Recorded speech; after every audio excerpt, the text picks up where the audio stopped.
البدع والأهواء، أهل البدع العقائدية وأهل البدع السياسية. نقول بيننا وبينكم السلف، بيننا وبينكم الكتب، كان فيقول البدع بيننا وبينكم. الحمد لله رب العالمين،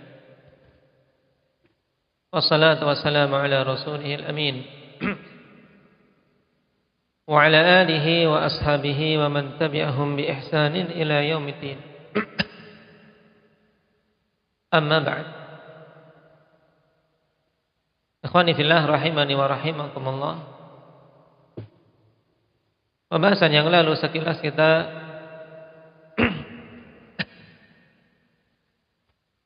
membahas tentang hadis Nabi sallallahu alaihi wasallam tentang syu'abul iman,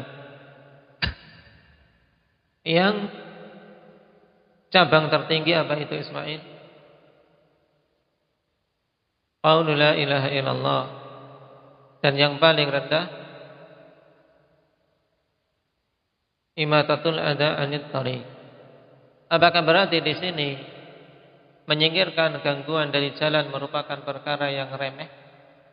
Karena merupakan adna, yaitu cabang iman yang paling rendah. Indah Fasha.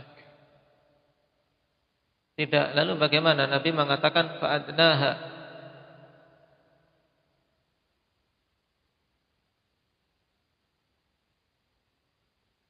Nah, maksudnya dia itu rendah ketika dibandingkan amalan-amalan yang lain yang lebih tinggi. Walaupun semua amalan-amalan keimanan itu bernilai tinggi di sisi Allah Subhanahu wa taala. Buktinya pada sebagian kaum yang melakukan amalan ini menjadi sebab dia masuk ke dalam surga.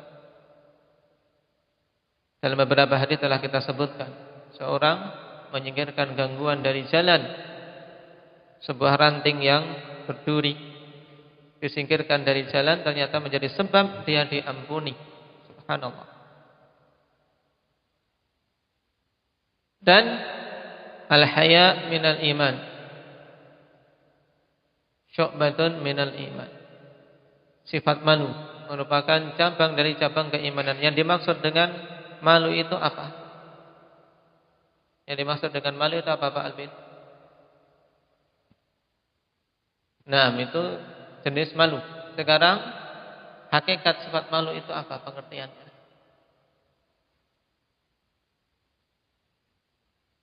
Karena manusia sering keliru dalam memahami sifat malu yang dipuji dalam syariat kita secara mutlak. Bahkan datang hadis al-haya la ya'ti illa bi khair, sifat malu tidak datang kecuali dengan kebaikan. Tapi pada sebagian kaum, sebagian manusia mengatakan jangan malu-malu, ya kan? Padahal harus malu. Harus malu. Kenapa? Karena malu itu senantiasa padanya kebaikan. Kalau tercabut malu, berarti tercabut kebaikan. Apa Pak Agus?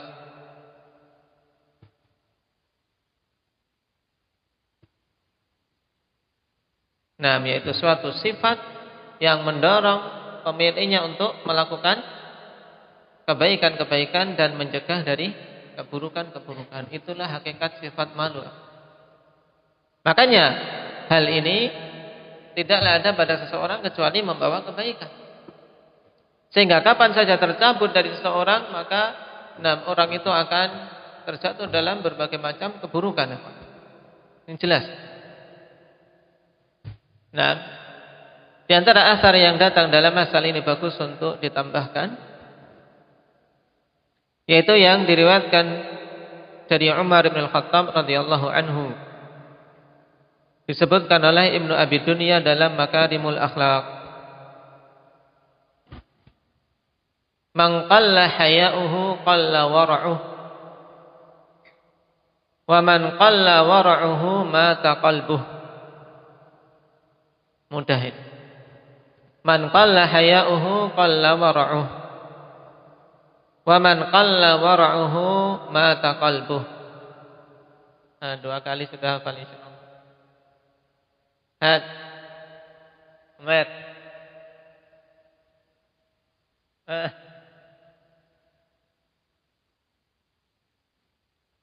Nah, mudah. Nah, man qalla haya'uhu qalla wara'uh. Siapa saja yang sedikit sifat malunya, maka akan sedikit waraknya. Sifat wara' apa? Apa Abdul Razak?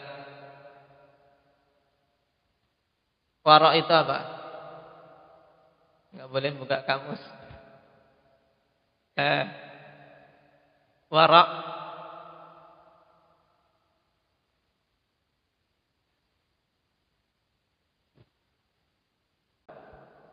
Tayyib.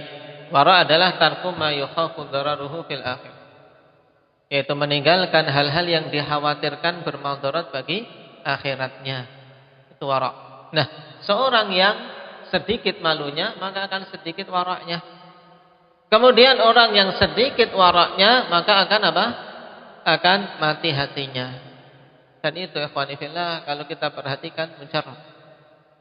Hal yang jelas tentang kebenaran apa yang dikatakan oleh sahabat yang mulia ini, Umar Ibn Al-Khattab radhiyallahu anhu.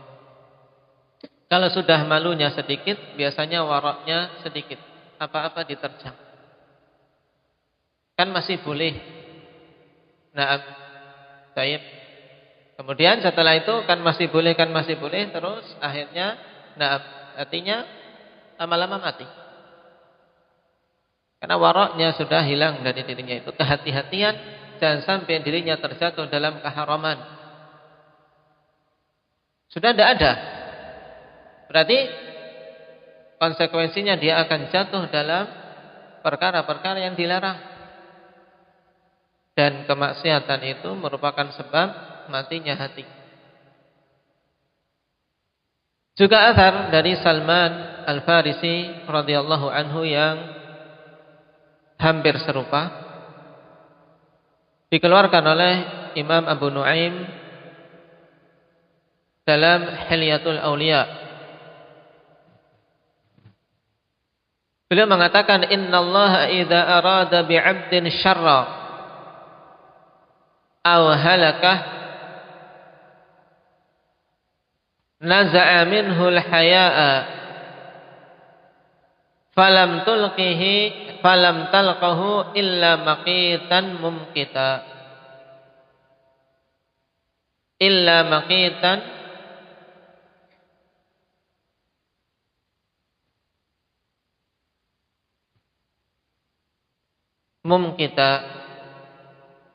pakai qaf, maqitan mumqita.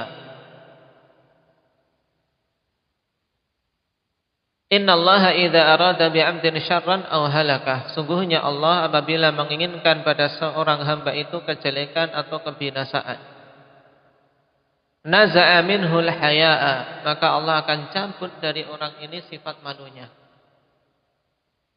Akan dicabut sifat malu dari seseorang. Jadi ini jelas. Kalau sifat malu sudah dicabut, tidak akan lagi semangat kebaikan dan tidak lagi tercegah dari keburukan-keburukan. Kebaikan dia tinggalkan, keburukan dia lakukan. Ini jelas apa? Dicabut sifat malu dari. Naam. Falam talqahu illa maqitan, tidaklah dia bertemu dengan Allah Subhanahu wa taala kecuali dalam keadaan Allah murkai. Nah, kita juga hampir sama. Makanya ikhwan fillah, berhiaslah dengan sifat malu ini, terlebih lagi para talabatul ilm. Nah, untuk memperbesar sifat malu yang ada pada dirinya. Rasul sallallahu alaihi wasallam disifati oleh para sahabat ikhwan fillah asyaddu hayaan minal adra, lebih malu daripada apa? Wanita-wanita pingitan. Lebih pemalu daripada wanita-wanita pingitan. Dalam artian beliau tidak ingin terjatuh sedikit pun pada perkara yang melanggar aturan Allah Subhanahu wa taala. Nah, tapi sekarang kita masuk pada perkataan Syekh Muhammad bin Abdul Wahhab rahimahullahu taala berikutnya, wa arkanuhu sittah. Dan rukun-rukun iman itu ada 6. Antu'mina billah. Ini yang pertama. Yang pertama, antu'mina billah, yaitu iman kepada Allah Subhanahu wa ta'ala.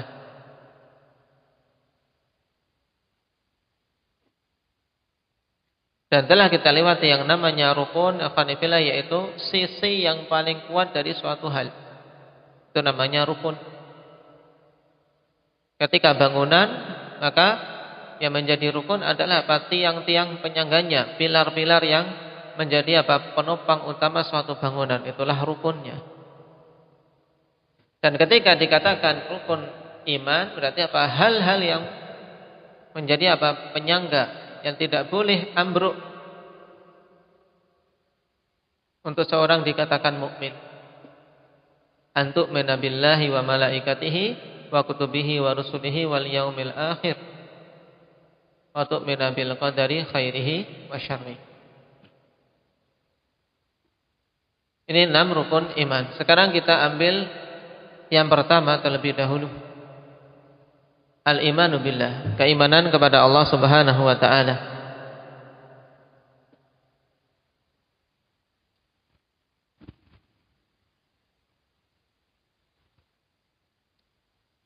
Iman kepada Allah Subhanahu wa ta'ala, afanillah, harus terpenuhi padanya 4 hal utama.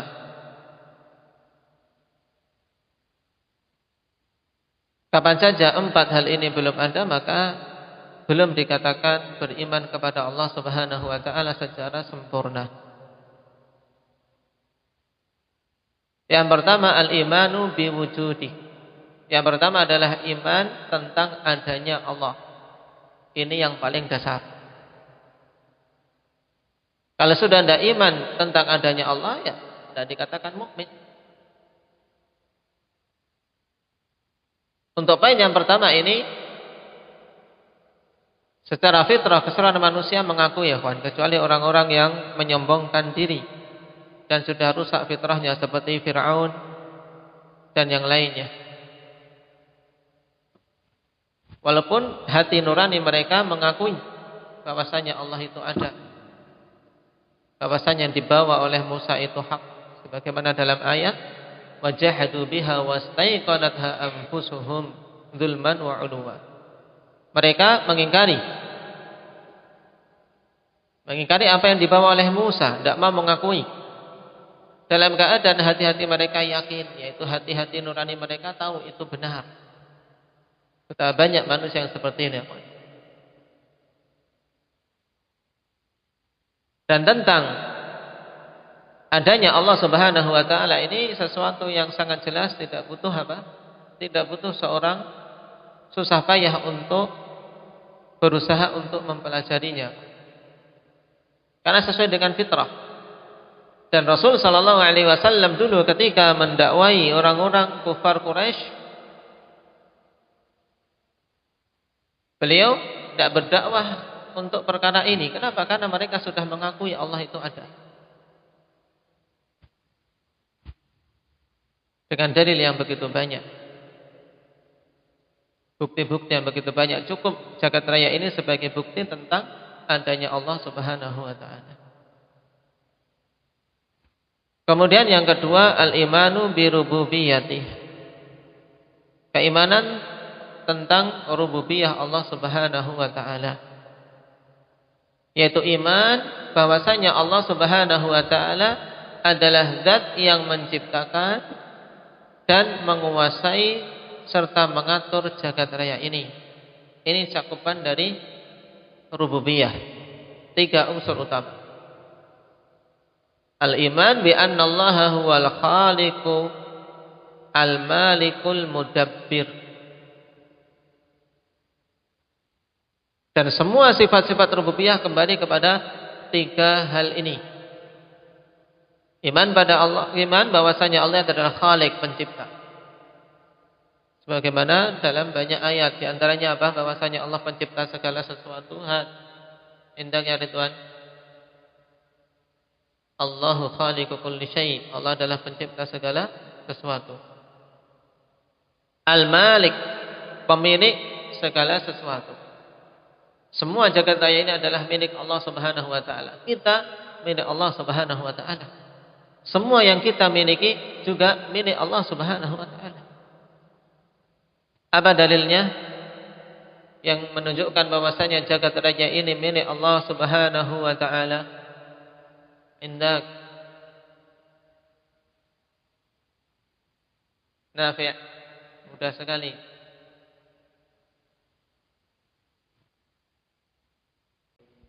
Baik. Tabarakalladzi biyadihil mulku wa huwa ala kulli syai'in qadir. Maha tinggi Allah Subhanahu wa taala, dan yang di tangannya kekuasaan yang mutlak. Dan Dia adalah zat yang maha mampu atas segala sesuatu. Ini di antaranya. Kemudian Al-Mudabbir, yang mengatur jagat raya ini. Apa dalilnya? Indak ya Rifki.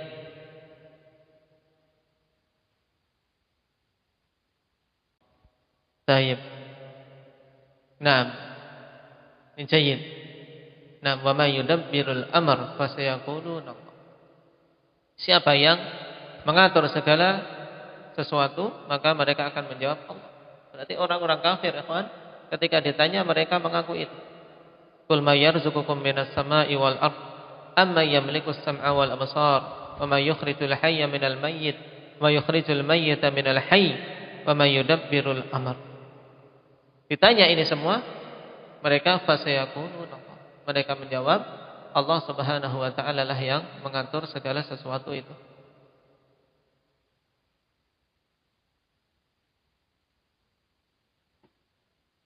Kemudian yang ketiga, al-imanu bi uluhiyatih, yaitu keimanan tentang uluhiyah Allah Subhanahu wa taala.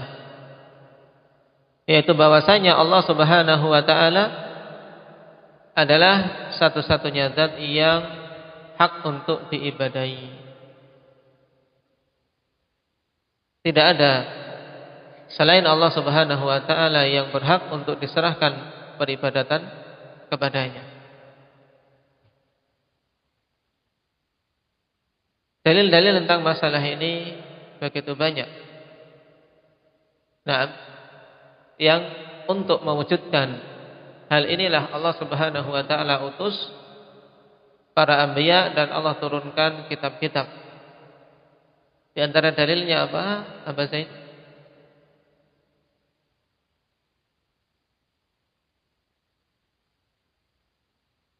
Naam, wa laqad ba'atsna fi kulli ummatin rasulan an ya'budullaha wajtanibut taghut. Sungguh telah kami utus pada setiap umat itu seorang rasul untuk menyeru, beribadahlah kalian kepada Allah semata dan jauhilah taghut. Jauhilah segala sesuatu yang diibadahi selain Allah. Dan ini wajib untuk kita senantiasa ingat dan kita perdengarkan pada anak-anak kita dan keluarga kita, akhwan. Juga kita hiasi majelis-majelis ilmu kita dengan menyeru manusia kepadanya. Da'watut tauhid yang menjadi paras utama dan landasan utama dakwah para rasul, yang semakin lama manusia semakin meremehkan perkara ini. Menganggap diri-diri mereka sudah paham perkara tauhid sehingga meninggalkan pembahasan seputar tauhid, dan ini menunjukkan kejahilan pada hakikatnya, menunjukkan kejahilan orang tersebut terhadap perkara tauhid. Kenapa? Karena semakin seorang mengerti hakikat tauhid dan tingginya nilai tauhid, maka dia akan terus-menerus berusaha untuk mempelajarinya dan mengingat-ingatnya. Jangan sampai luput dari dirinya walaupun sekejap.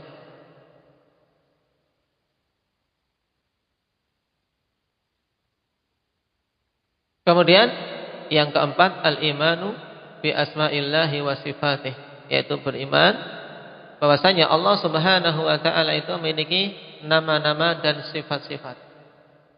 Nama-nama yang mencapai puncak kebaikan dan sifat-sifat yang mencapai puncak ketinggian, tidak ada celah dan cacat padanya.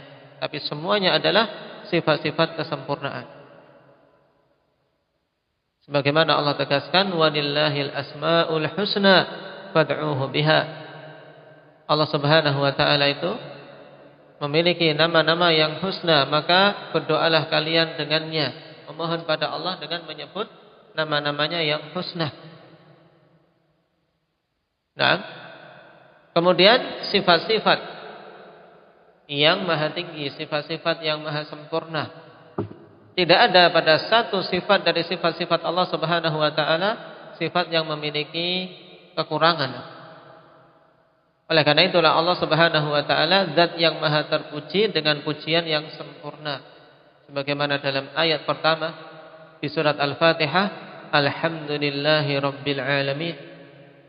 Segala puji yang sempurna itu bagi Allah Subhanahu wa taala. Setelah kita lewati Allah dipuji. Yang pertama kenapa? Karena dialah zat yang memiliki sifat-sifat kesempurnaan. Yang kedua apa? Yang kedua kenapa? Indah Nabi Muhammad, Allah Subhanahu wa taala pantas untuk dipuji dengan pujian yang sempurna. Karena dua hal. Yang pertama, karena Allah zat yang memiliki sifat-sifat terpuji, sehingga Allah pantas untuk mendapatkan pujian. Kemudian yang kedua, kenapa? Zakaria?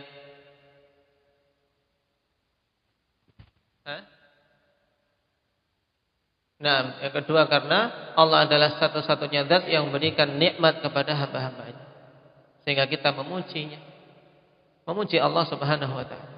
Ini kita ingat. Ketika kita memuji Allah, dua hal ini, kita memuji Allah karena memang Allah zat yang maha terpuji dengan sifat-sifat yang sempurna. Yang kedua karena nikmat-nikmat yang diberikan kepada kita semua. Nah ini empat hal yang wajib ada pada keimanan kepada Allah Subhanahu wa taala. Al-imanu biwujudillah, al-imanu birububiyatillah, al-imanu biuluhiyatih. Kemudian yang keempat, al-iman bi asma'illahi wa sifatih. Dan masing-masing pembahasan itu butuh untuk seorang mempelajari secara secara meluas. Terutama tentang iman terhadap uluhiyah Allah dan asma wa sifat. Karena pembahasan tentang masalah keimanan kepada Allah Subhanahu wa taala, ikhwani fillah,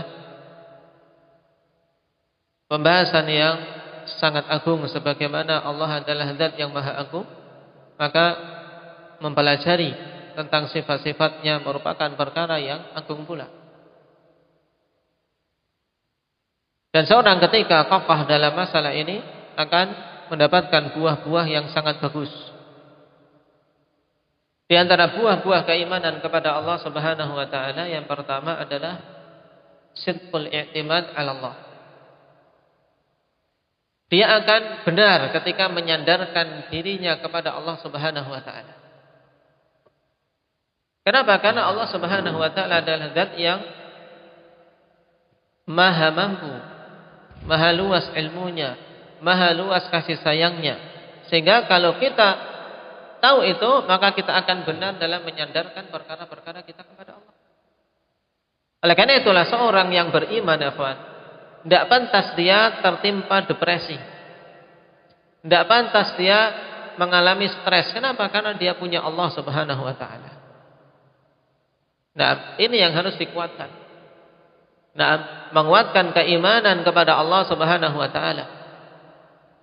Kapan saja seorang kok mengalami stres, kebingungan, depresi dan seterusnya, hendaknya pengobatan adalah dengan menguatkan keimanan, memperbagus penyandaran dirinya kepada Allah Subhanahu wa taala pada semua perkara. Perhatikan bagaimana para anbiya wa rasul, tatkala mereka betul-betul benar dan betul-betul kokoh dari sisi bersandarnya mereka kepada Allah Subhanahu wa taala karena keimanan yang kokoh pada mereka. Dalam kondisi apapun mereka tegar, tenang. Ibrahim dilempar ke api, bagaimana? Dakwah sendirian. kemudian api sudah berada di depannya menyala-nyala, mau tinggal mau dimasukkan. Tapi tidak ada rasa takut sedikit pun. Kenapa? Karena dia yakin ada zat yang akan melindunginya. Kalau tidak memiliki tauhid yang kokoh, nah, tidak akan mampu seorang seperti ini.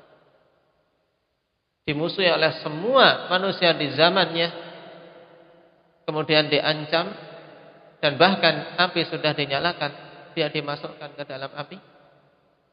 Nah, tapi yang terucap darinya hanya satu ucapan, hasbunallah wa ni'mal wakil.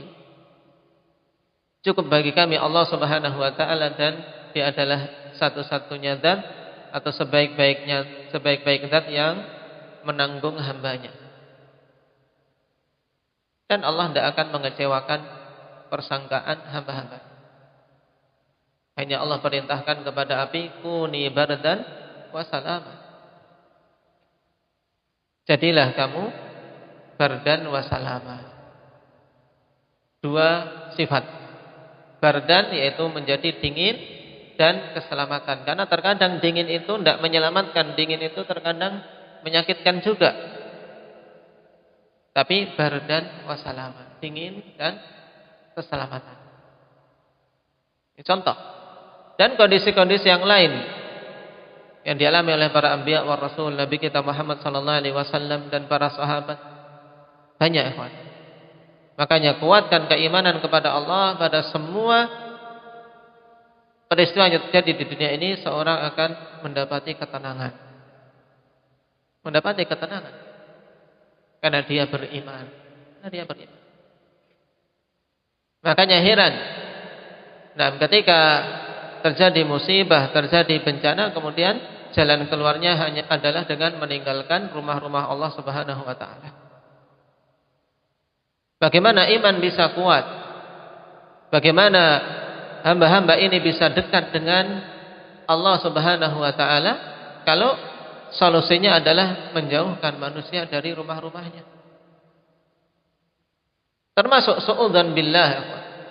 Tatkala seorang hamba mau mendatangi rumah-rumah Allah Subhanahu wa taala, kemudian Allah Subhanahu wa taala akan timpakan keburukan di rumahnya. Ini suudzon.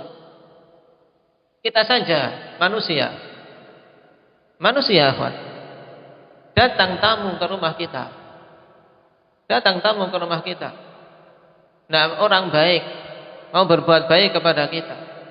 Kemudian ada orang yang mau mengganggunya. Kita akan berusaha membelanya. Karena dia tamu kita, kita muliakan. Kemudian ada orang mau mengganggu, ya kita bela. Ini manusia. Dan Allah Subhanahu wa taala zat yang maha mulia. Nah, hamba-hambanya Allah seru untuk memakmurkan rumah-rumahnya. Kemudian mereka mau memakmurkan, mendatangi rumah-rumah Allah, mendatangi masjid-masjid Allah untuk melakukan peribadatan kepada Allah. Maka bagaimana mungkin seorang beriman kemudian punya dugaan bahwasanya akan ditimpakan oleh Allah musibah di rumah itu, di rumah Allah Subhanahu wa taala. Ini suudzon pada Allah, prasangka buruk pada Allah. Dan Rasul sallallahu alaihi wasallam telah katakan, "Man ghada ilal masjidi aw raha, a'addallahu lahu nuzulan yaumal qiyamati kullama ghada aw rah." Ini cukup seorang muslim seharusnya jadi pegangan. Siapa saja yang berangkat ke masjid di pagi hari ataupun di sore hari, maka Allah Subhanahu wa taala persiapkan baginya hari kiamat kelak nuzulan, yaitu jamuan setiap dia pergi, baik di awal hari ataupun di akhir hari, di pagi dan siangnya. Setiap dia pergi ke masjid, Allah persiapkan jamuan kelak di akhirat. Nah, kemudian si hamba tadi malah meninggalkan rumah-rumah Allah Subhanahu wa taala karena takut ditimpa musibah di rumah Allah. Ini bukan solusi, ya Pak. Nah, bahkan kalau terus-menerus seorang muslim tidak memperbaiki persangkaan tersebut, maka sangat dikhawatirkan. Sangat dikhawatirkan keimanan semakin terkikis. Naam. Allah Subhanahu wa taala janjikan berbagai macam keutamaan. Dan yakin seorang muslim bertamu ke rumah Allah untuk menunaikan ibadah-ibadah di rumahnya, harusnya yakin dan punya persangkaan yang baik, Allah akan memberikan penjagaan dan pemuliaan. Yakin itu. Nah, makanya secara fakta saja berbagai macam musibah, berbagai macam bencana, Allah Subhanahu wa taala selamatkan orang-orang yang ternyata berada di dalam masjidnya ketika yang lainnya sudah binasa. Ketika Allah inginkan si hamba selamat, Allah berikan taufik untuk dia masuk ke rumah. Ini penting untuk dijadikan koreksi, dijadikan bahan untuk muhasabah bagi kita semua, ikhwan. Jangan sampai seorang muslim meninggalkan rumah-rumah Allah Subhanahu wa taala dan menjauh dari Allah pada semua hal.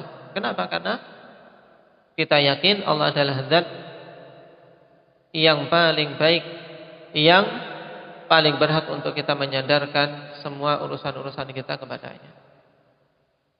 Buah yang kedua dari buah keimanan kepada Allah yaitu mahabbatullah, akan menimbulkan rasa cinta kepada Allah.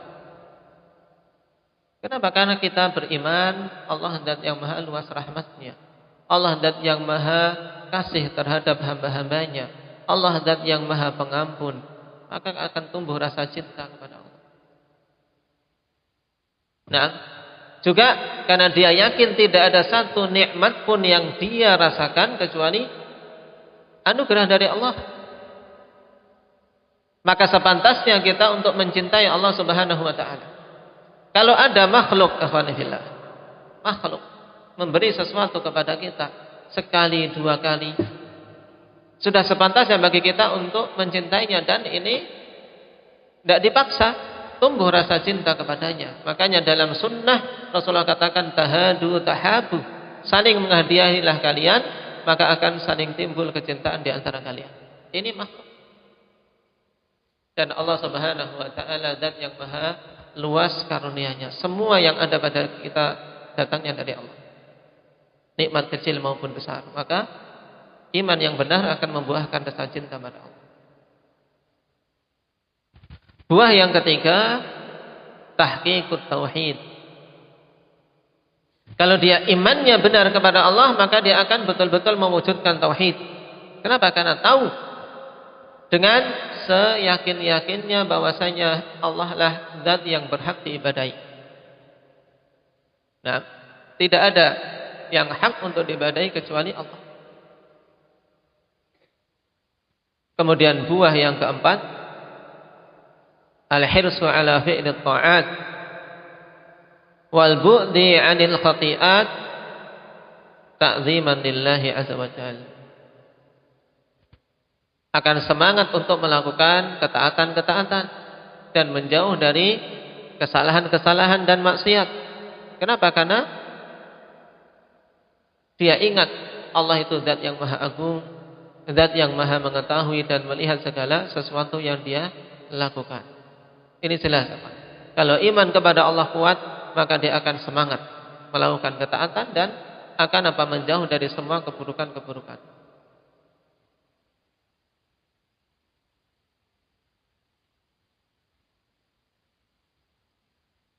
Kemudian buah yang kelima, al-khauf minallah, akan membuahkan rasa takut kepada Allah. Ini kalau iman benar.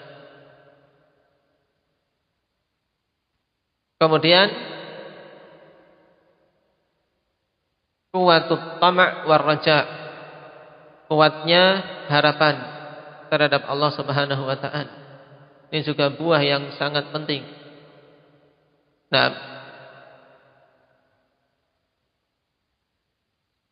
dan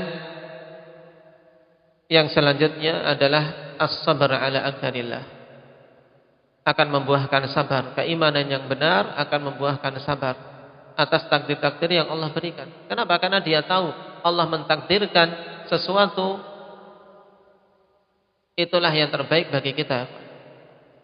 Ditakdirkan musibah, ditakdirnya sakit, kita harus tahu Allah takdirkan kita mengalami sakit, memang itu yang terbaik bagi kita di sisi Allah, sebagai teguran, sebagai penghapus dosa, dan seterusnya. Nah, kalau iman kuat, maka dia akan sabar dengan semua yang ditakdirkan oleh Allah Subhanahu wa taala tersebut. Karena kita hamba, Allah berhak untuk melakukan apa saja terhadap hamba-hambanya. Kemudian yang terakhir, ketika iman kepada Allah kuat, akan membuahkan asyuja'ah fi qauli kalimatil haq, akan membuahkan keberanian dalam menyuarakan kebenaran. Tidaklah seorang takut menyuarakan kebenaran ikhwanifillah kecuali karena imannya melemah. Kapan iman semakin kuat? Tidak peduli dengan gangguan dan celaan. Baik. Makanya Allah Subhanahu wa taala ingatkan kepada Nabi Musa dan Harun ketika diperintahkan untuk menemui Firaun yang memiliki bala tentara yang sangat kuat, sedangkan mereka cuma berdua. Maka Allah ingatkan, qala la takhafa innani ma'akuma asma'u wa ara. Jangan kalian gentar untuk menyeru Firaun kepada tauhid. Innani ma'akuma, sungguhnya aku ini bersama kalian berdua, yaitu aku melihat, aku mendengar dan melihat kalian. Jadi aku jaga kalian. Ini. Nah, ketika kuat keimanan pada Allah, dia yakin Allah yang akan menjaganya. Na'am, barakallahu fikum. Ini 8 buah dari buah-buah keimanan kepada Allah Subhanahu wa taala, ikhwanifillah, yang kita berharap kepada Allah Subhanahu wa taala untuk kita bisa memetiknya. Nasallallahu azza wa jalla at-taufiq was sadad.